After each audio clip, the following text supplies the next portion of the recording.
राजा हरिश्चंद्र सत्य, धर्म और न्याय के प्रतीक के रूप में भारतीय पौराणिक कथाओं में जाने जाते हैं। उनकी कहानी सत्य की परीक्षा, बलिदान और ईमानदारी का आदर्श उदाहरण है। यह कथा विभिन्न पुराणों और महाकाव्यों में वर्णित है और मानवता को सत्य और कर्तव्य का पालन का मार्ग दिखाती है।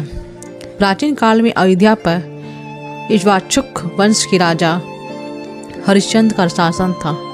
वे सत्यवादी, धर्मपरायण और न्याय प्रिय राजा थे। उनकी राज में प्रजा सुखी और संपन्न थी। उन्होंने हमेशा अपने कर्तव्यों का पालन किया और अपने जीवन में सत्य और न्याय को सर्वोपरि माना। राजा हरिश्चंद्र का जीवन इतना आदर्श था कि उनकी प्रसिद्धि स्वर्ग तक पहुंच गई।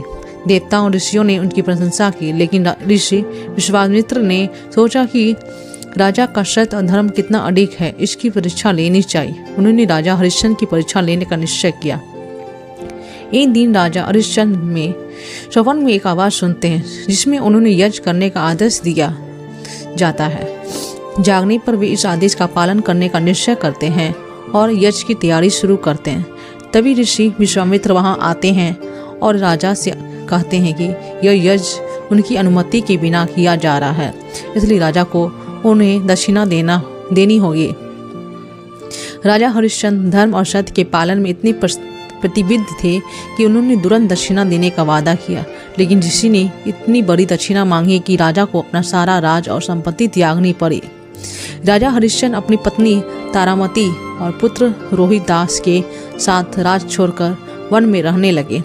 उन्होंने ऋषि विश्वामित्र से कहा कि वे जल्द ही बाकी दक्षिणा भी चुका देंगे। दक्षिणा चुकाने के लिए उन्हें काशी जाकर मजदूरी करनी पड़ी। काशी में राजा ने एक शमशान के संरक्षक का काम करना शुरू किया। शमशान में काम करते हुए राजा हरिश्चंद्र को एक दिन अपनी पत्नी तारामती के साथ आना पड़ा।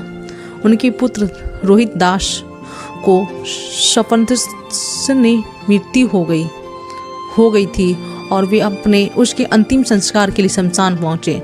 हरिश्चंद्र जो सत्य और कर्तव्य के प्रति समर्पित थे, उन्होंने शमशान शुल्क मांगा क्योंकि यह उनका कार्य था। यह देखकर तारामती दुखी हो गई, लेकिन राजा ने कहा कि वे अपने धर्म से विचलित नहीं हो सकते।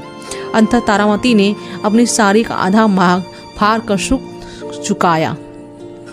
राजा हरिश्चंद्र की यह परीक्षा देखकर देवता और ऋषि विश्वामित्र भी प्रभावित हो गए। उन्होंने राजा की सत्यनिष्ठा और धर्म पालन की प्रशंसा की। तब भगवान विष्णु प्रकट हुए और राजा को उनकी खोई हुई संपत्ति, राज और पुत्र को पुनः प्रदान कर दिया। राजा हरिश्चंद्र की यह कथा हमें